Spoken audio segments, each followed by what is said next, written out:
కాంగ్రెస్ వాళ్ళని చంపేశారు, కాంగ్రెస్ నాయకులను చంపారు, టీడీపీ నాయకులను చంపారు.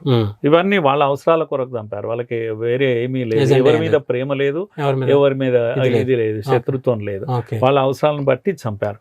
అయితే మీరు కనుక చూసినట్టయితే మీరు గొప్పోడిని పెట్టి పేదోనికి ఉదాహరణకు మేఘారెడ్డి ఉన్నాడు, గొప్పోడు కదా, వేల కోట్ల రూపాయలు కదా, ఆయన కొట్టి ఎప్పుడైనా పంచారా ఎవరికన్నా? ఏ పేదోడికన్నా పంచారా? లేకపోతే ఇంకొక పెద్ద ఆయన ఎవరినో అదాని అంబానీ అని మీరు అంటుంటారు కదా, వాళ్ళని కొట్టి ఈ దేశంలో పేదలకు అందరికి వీళ్ళు పంచినటువంటి చరిత్ర ఏదైనా ఉందా ఎక్కడన్నా?